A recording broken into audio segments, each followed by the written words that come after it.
All right. Well, good morning, everyone. Sarah Dandashy, obviously here live in person with Steve Turk. We're here. Yeah, we are here. We've got a good show today. Today we're talking about why hotel AI keeps cutting costs instead of actually making money. Apple just rebuilt Siri, by the way. This is super cool. And it has real implications for how guests find and interact with travel. This is going to be a game changer. And airlines are making some fascinating bets on loyalty and connectivity. So, Steve, you ready to get into it? Let's do it. Yes.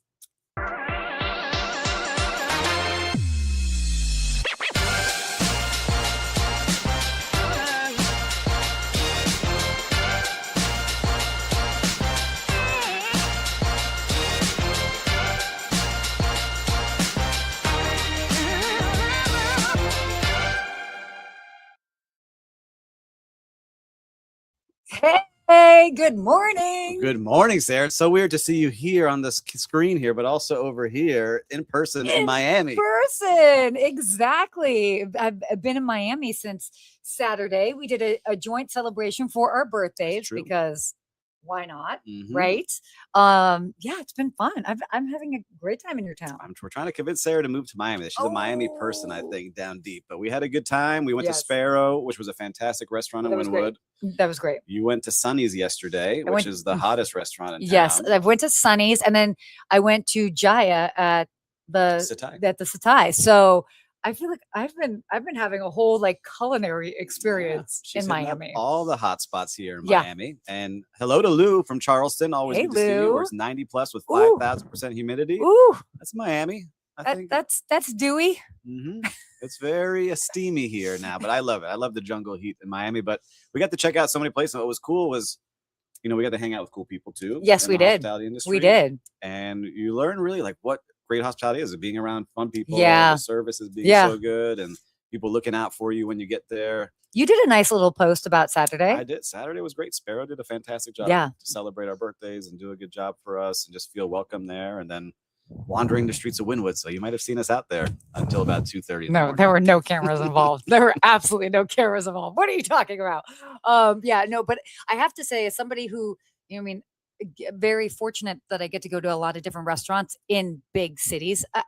Dare I say, and I don't think I'm biased because I'm not based here, but dare I say, I think the food scene in Miami is probably the most exciting scene in the United States right now. I think so too. Just as far as not just the culinary, but it's the whole experience. I mean, just the restaurants, you go in and you're literally transported into the dining experience. Very different than what's happening in Los Angeles, different than what's happening in Las Vegas. New York obviously always is going to have a stronghold in it, but here and it's locals really creating. It's not like big name chefs that are doing it. There's a whole nice mix. You have all different types of the Caribbean and Latin America and Italian. A lot of good fusions. Sushi and a lot of fusions together you wouldn't expect. Which you know what it is? It's the creativity. Because every single restaurant, because last time I went to a place called Shiso in Wynwood, and that was really cool. I mean, the menu that looked like a National Geographic magazine,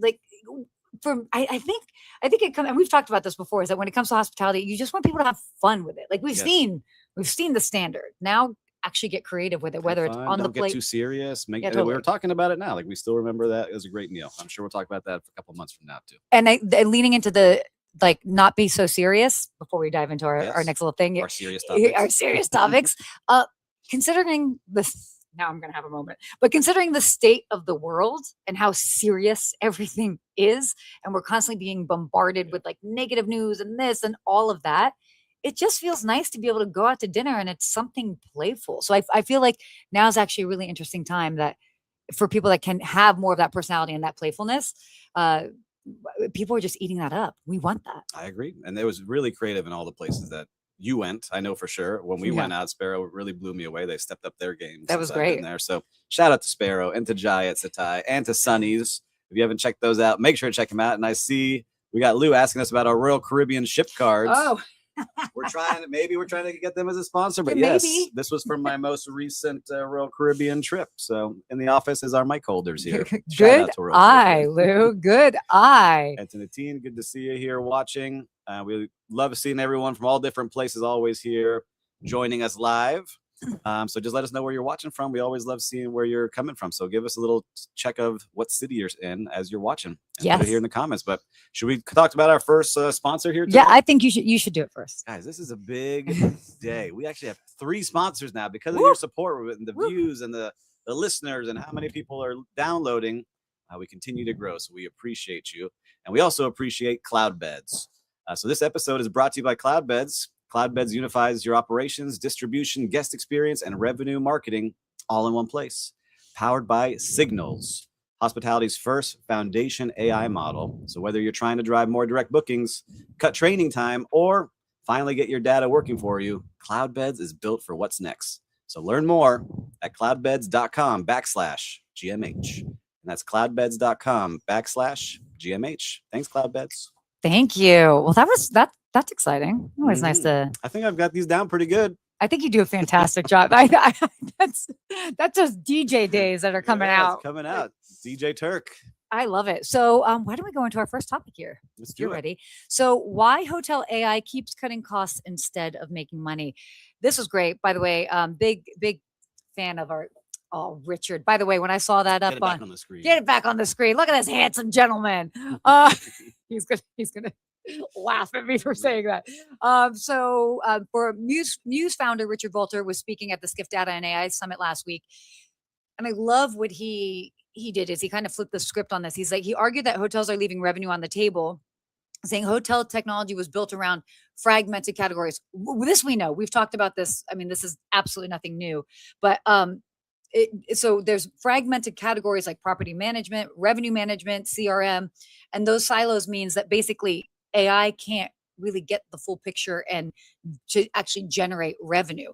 So what he's making kind of like 2 sort of points here is that like 2 rooms on the same floor, one facing west, one facing south, they sit in the same pricing category. That kind of like little data matters for AI driven personalization. Yes. And it just, again, and as somebody who came from seeing, going to Unfold, which was Mews's big event. I mean, that's the whole thing. You were there. Yeah. Is how can we take all this fragmented data, aggregate it, make sure that it's not in separate silos. So then AI can actually do its job. But yeah. Listen, I go back to thinking as soon as I read this article, and I go back to my days, which is not that long ago, people, only 4.5 years ago, of being the executive at a large resort. I had to log into 17 different accounts just to run my division. Totally. And it was all different things, all separate, whether it was the restaurants or banquets or the pool or the cabanas or the valet or the retail store I was in charge of. Like all these things were running on different systems, and you had the guests touching all of those places. And so how good would it be to have something like this? That's what I'm waiting for, where everything talks to each other. So I could look up and see, all right, I just talked to Sarah Dandashy while she's getting a coffee. What else is she up to today? What can we recommend to her from what she's already done on property? And, also, how can we make some more money? If she's already spending this much on her Opus One at dinner, like she did the other day, what else can we upgrade her to? Right. And so I think that's what would be helpful in the hands of operators, from the executives down to the service level, where we were talking about it with another company that's getting involved to try to connect everything of, hey, you're a server and you can see everything they've done. And it suggests to you, hey, this person at this table has already done XYZ things. Here are some topics you can talk to them about. Here's some things you can upsell based on what they liked. And then it doesn't feel like an upsell. It feels like something like, wow, John, the server, knew about my spa appointment and recommended me getting this tea before I go. Right. So there's things that we can do once we start connecting everything, but it's hard because the hotel doesn't close. So it's not like you can close for the day and bring in a new system. No, it comes with some big pain points, and that can really cause a lot of damage if you do it the wrong way. Totally. But I mean, again, I like that this is being addressed front and center, because I think any of us that have worked in hotels, we can all agree that we've had to log into multiple platforms, and again, they're just like not talking to each other. Or even the simplest thing, where maybe the front desk knows about an allergy, a food allergy, or an alcohol preference or lack thereof, and does that always get translated? Even just as you were saying. But I like the idea, obviously, about if it's integrated more, there are more options for upgrades, but they feel and good. Upsells. Yeah, they feel don't good. Feel like you're being sold to, like, they're trying to sell me whatever they can. It's, he knows I like this. And I'm going to accept that as, yes, I'll take that before I go to my spa appointment. But the other part too is like for the housekeeping and the stewarding teams and all these things in the back of house. Yeah. If you move a room at the front desk, all of a sudden you have to put something into hot sauce that then has to connect to this. And then hot sauce. You have to make sure it gets tracked. And then on the backside, as we're looking through all these reports, you have to compile all these things still separately. Now, at least with ChatGPT and Claude and Gemini, I hear a lot of people are throwing everything in there to try to get a big picture. But that's when I think we'll see a really big win, is when companies like Mews and others really start building things from scratch where everything's connected to, so that the hotels and operators that are opening up can start with that right off the bat. Well, and by the way, when I moderated a panel at that conference, and we were really talking about the guest experience and how much is too much tech when it comes to the guest experience. And at the end of the day, we're all living in a highly technical world. Like everybody, you've got your phone on you, you've got all of that. It's this fine balance of guests don't really mind that technology is being used. They just don't really want to have to like think about it or feel it. So it's how can these different tech companies like Mews be operating in the background so seamlessly that the guest's not even thinking like, oh, wait, how did you know? Right. It was just seamless. Exactly. And what they said over and over again from that conference where you're on the panel was, we want to meet guests where they are. So if they do want to interact with AI as much as possible and chat and text, we got that. If they just want to get some recommendations, we'll have that. If it's just to help the server serve better, we want to do that. So I really enjoyed hearing that. But to the team at Mews, keep building, keep connecting everybody, because that will only do better. But I'm curious for listeners and viewers that work in hotels. I know a lot of you do. How many systems do you have to work in each day? That's a good question. Just let us know. You had 17 at most? 17. I counted it because I remember I was getting so frustrated because I kept adding at one point. I was like, you're like, what? 17 is a lot. I think at most I think it's front, back of house. All the things. you had all of that. I wasn't dealing with as much in the back of house, but I guess kind of. But guest facing, team facing, accounting facing, all things. Like at a certain point, like, and what, even though we had hot sauce, I was like, I'm not putting this in hot sauce. I was like, I'm going to tell somebody else to do it. But then I had to tell somebody else, and then they would put it in hot sauce. Yes. So it's like, what are we doing? Yeah, exactly. Wow. So yeah, that's a good question. Let us know how many you have to log in. I think mine was like 7 at max, but well, why don't we go into our next one here? Let's do it. We got another sponsor though. We got to talk about. I know that's. I think this is your favorite one. I think you should read this. Thanks, Steve. You got it. So before we move on, we want to do a quick shout out to our sponsor, Built. They're helping restaurants and hotel F&B teams better understand their guests and create more personalized experiences that drive repeat visits. So if you care about loyalty and guest experience, it's worth checking out. Head to joinbuilt.com/GMH. So there we go. Oh my gosh, did I do that? I think your thumb came on there, but I don't know why, but we do love Built. Thank you for being a sponsor. And Lou giving a shout out, and then Curtis saying, I think the price point should sort of correlate to how obvious the tech deployment is in the hotel. 5 stars should look and feel fully human, even if it's not. And I agree with you, Curtis. It's how can we give the people the technology that helps them be more efficient, get them out on the floor, and really help people and customize things. I think that's going to be the true luxury experience as things keep going. And then Damien saying, the added issue with too many systems is that the points where they connect are vulnerable to hacks. That's true. That's why I think you're right, Damien. We need something that is for sure all connected in one platform. So I agree with you.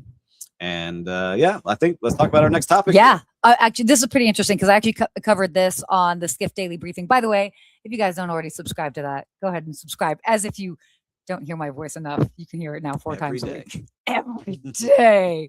All right. So Apple rebuilt Siri, and it's having real implications for travel. This is actually pretty cool. So Apple basically announced, they actually had a conference recently, and they rebuilt Siri. Basically, it's going to be Siri AI. And what I love this is they did a demo, and they used the Vision Pro headset for that. And what was really cool is that they could have somebody with the headset on. They would basically look at a backpack, ask if it would work as a carry-on for a specific flight, and then Siri was able to answer using both visual as well as the already had pulled data for the upcoming flight. It's cool. I like what's going on because that's crazy. Why, again, interconnected on our phone. Like I have a trip coming up. And somehow or another, now is doing it where it saw my trip, it added it to my calendar. Yeah. right away. And now what they're saying is you could be on the phone. So if they know you're calling American Airlines and you happen to have an American Airlines flight, they'll pull up your flight numbers right onto your screen as you're talking to them. That is very good. There are so many. I think this is actually probably going to be the most game changer just because of how many Apple users are out there with their iPhones. Yeah, so many. Yeah, so many. So I think this is probably going to be, even though I know a lot of people are using like Google and Gemini, I think this, because it's in our hands. I think so too. And I think that's why I was surprised that they keep investing in Vision Pro, because that's going to continue to shrink and get to where, I use the Meta glasses, but if you can have something like this, that everything's connected to your phone and all the data in your phone, I think that's going to be the one that really wins. But they're showing like how it can be smarter, because Siri was the first. I remember when that first came out, it was like 2010. It was like one of the coolest things to see out there, but then it hasn't really progressed. So now they're trying to catch up. They're trying to show what they can do. But in travel, they're saying, we've been talking about for a while. Yeah. You trust it to book something for you. Yeah, totally. And it's even like as you're going out and about, like whether it's the destination, your directions, what the buildings look like. I mean, it's all going to become so integrated. Yeah, because look, with Apple Pay on your phone now, it's easy to buy things right away. So I don't walk around with my wallet. All my stuff is digital. Yeah, if I could just say, hey, I need to get a flight to San Francisco and I want to land at this time, give me some options. Yeah. Here's my loyalty points, because you already have it saved. You Totally. have all my passwords saved. Yeah. And you have my credit card saved. I think it's going to be pretty easy pretty soon. I think it's also going to be interesting. And I think it will actually be like boomers and older generations, they'll actually be able to adopt this easier than before. I'll use this as an example for my mom, who I love my mom, and she might even be watching. I don't know what she's doing right now. But I hear her talk to Siri, and then she's like having a conversation, and Siri does not compute. Like it just stops. And she was like, oh, are you just like not listening to me? I'm like, Mom, you can't talk to Siri like that. Like it's literally one prompt. It answers you and like you continue on. It's not like, because my mom she's on ChatGPT, she's on Claude, she goes between the two. So it's funny seeing how she interacts with Siri. She's trying to talk to it like it's a person. I think it's going to get to that more and more. Yeah. Right. I was just watching, a little news clip where there's people that's their only friends now, is talking to the AI bots. Yeah. And like having full relationships. Starting to get to that point. So I don't know who if I should. What doesn't matter. It doesn't matter. A friend. I'll just say a friend of mine just said, has full blown conversations with his chat AI, whatever, and like very deep, like talking about like, where do you see the future of this going? Asking like if it has feelings, like that's okay.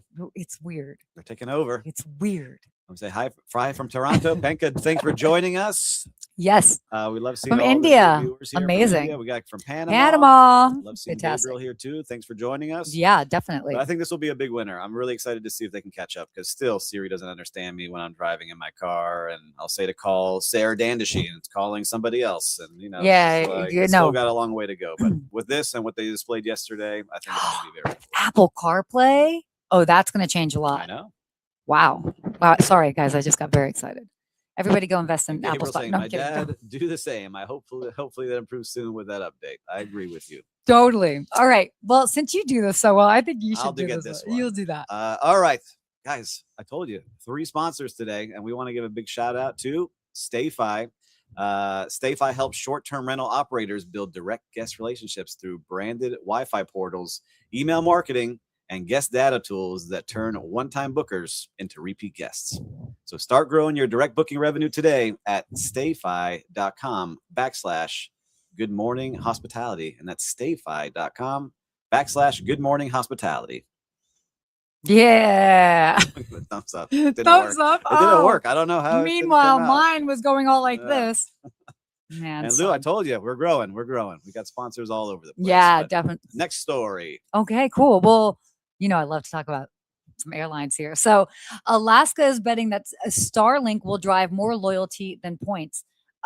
I don't think they're far off. So Alaska Airlines has quietly scrapped earning miles on basic economy seats, betting that Starlink Wi-Fi is actually a more compelling loyalty driver for that segment than points accrual. So Alaska joins American and Delta in removing points earning from their basic economy, which is It's kind of crazy, but yeah. And Alaska's also they started installing Starlink on regional planes earlier this year, and they expect wide body installations to be completed by the end of 2026. So they see, and I do agree with them that this connectivity upgrade is really what's going to be that premium value driver rather than playing the points game. What are your thoughts?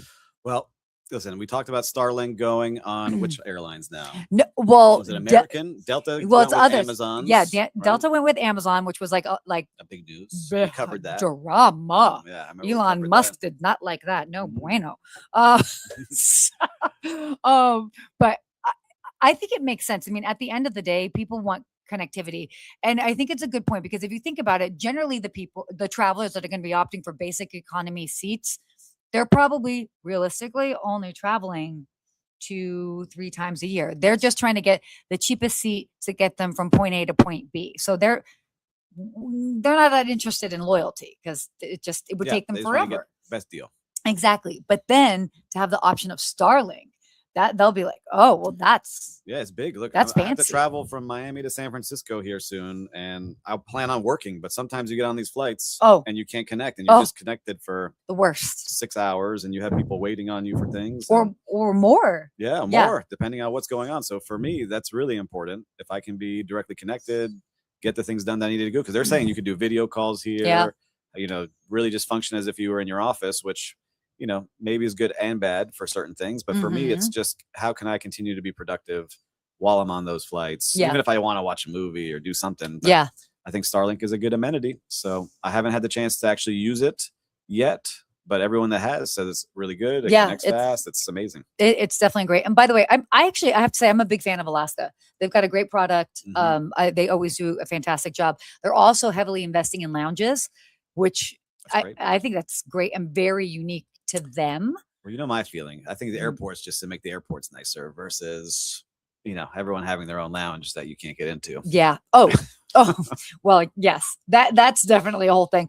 But what was also interesting with this is that they're saying summer bookings are up 2% with healthy demand across premium and main cabin, which is huge because that is obviously not the case. Everybody can't actually say that is the case for them. But they're seeing sort of resilience in U.S. consumer demand for both domestic and international travel. So, All right, keep it going, Alaska Airlines. I haven't been on, but I'm excited to see. you should do it. Oh, I don't know where to fly it from. I don't know if they fly it to Miami. That's probably a Fort Lauderdale thing. Mm-hmm. Yeah. I don't go to Fort Lauderdale. You're like, I don't go. I don't have my passport to get up there yet. I have a passport. Stop. Stop. Well, do you want to lead us into this? This one? Let's do it. You're like, sorry, did I throw it? This threw me off. All right. Next story. We're sticking with the airlines here. We haven't had too many airline stories, so I'm excited about this one. Yeah. Delta is expanding their American Express benefits without raising their fees. So in a world where fees continue to go up, Delta says we're not. But they're announcing expanded benefits on their co-branded American Express cards. And they're trying to do this to really get ahead of the competitors like United, Citi, and American Express itself that continue to raise prices. I know that I got my platinum card fee going up, and I'm trying to maximize all the stuff that they provide. But their new benefits include second check bags on domestic flights, $120 annual rideshare credit for gold and business card holders. And they're trying to also do for their Delta vacation packages where you get a companion certificate as well. So Delta's doing a good job with this. They've seen revenue go up 13% in Q1 this year. So a lot of people flying Delta. And they received, listen to this number, guys, $2 billion from their American Express partnership in that quarter alone. So that is giant numbers coming in. That's just, let's call it free money, but there is no cost to that money that's coming in from the credit cards. And it's becoming such a large driver for all of the airlines now that more and more of the airlines are trying to get into this credit card game that are behind the ball, because it is something that really impacts the company. Yeah, it does. And I mean, I really just have to say, like, with everybody knows my love for Delta. But Ed Bastian making this move and really choosing not to raise fees, I think that's a very strong move because it's something that simple, especially when you're dealing with like the premium market. It's like people don't want to nickel and dime.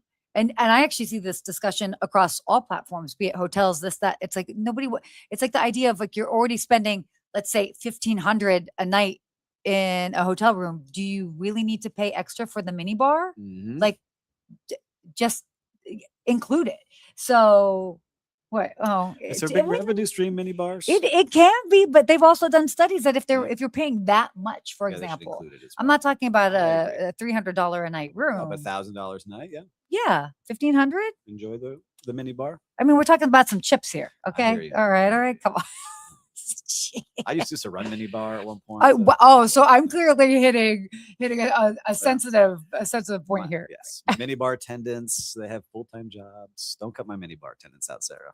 No, whatever. Okay, whatever. Anyhow, I love seeing this. The point game continues, loyalty continues. So Delta keeps doing it the right way. So I can see why people love it, and I know that you are one of their biggest fans. I am one of their biggest fans, and I don't even get paid for it. I paid them. That's true. That's a winning deal for them. All right. Well, I can't believe we got to this point of the show. My favorite part. Your favorite part is whose brand is it anyway? Woo! Where we show you, the listeners and viewers, and a sub brand of a hotel, and we try to guess who the parent brand is. All right. So let's get ready. Let's try to see who the parent brand is for this sub brand on Whose Brand Is It Anyway? Brought to you by. We don't have a sponsor. If you want a sponsor, whose brand is it anyway? Let us know. Exactly. All right. Well, let's see what brand we got today. I'm so nervous. Oh, Tribe. So very cool vibe. I'm into it. It's modern. It's got a clean aesthetic. I don't know. Sarah and I actually do not know. You're answering my mind. I'm going to say we don't know that ahead of time is what I. Oh yeah. No, we get shown this on the fly. I genuinely don't know. It's fine. I'm going to say. Not a Hyatt. Oh. I'm going with. I always go with a core, and I always get it wrong. I'm going with a core. I'm going to go with Hyatt. Lou said Hilton. Put your guesses in. We'll give you 5 seconds, everybody. Put them in. Put them in. 5, 4, 3, 2, 1. And the answer of who's anyway is a core. Finally, if you just stick with the same brand long enough, I'm gonna get it right. A core. That's hilarious. So we got people guessing Hilton. I hope we're right, but it says a core on our screen. So I'm gonna trust our team has done the research the right way. Oh my god. Delta should be sponsored by this. Delta should be. They should be one of our sponsors. Or Royal Caribbean. Come on. Yeah, exactly. We'll make sure. But listen, a great show as always. We fly through. What do you have going on the rest of your trip? Ooh, because you're still in South Florida. I am. I'm like Miami. I'm like in South Florida for an entire week. Mm-hmm. I'm just getting used to. I'm just soaking up all the humidity while I can. It's good for you. That's why my skin looks. It is. That for sure. I'm dewy too. So actually, later today, I'm going to be heading up to Fort Lauderdale. I'll be staying at the Hilton Fort Lauderdale Marina. Very nice. So that'll be nice. I haven't stayed there before, so looking forward to checking out that property. But if you have any desire, I will be sharing all of it on Instagram. So follow along at Ask a Concierge. I don't normally do shameless plug, but follow along if you want. I promise it'll be fun. She shares cool stuff. Yeah, sometimes. And I'll do one too. So I'm dressed in this is my farm outfit, everyone. I do have some jeans and boots on. I'm going down to the farms today because we're building a hotel down in the Redland area of Miami. So if you haven't checked it out, make sure to check out Bahia Miami.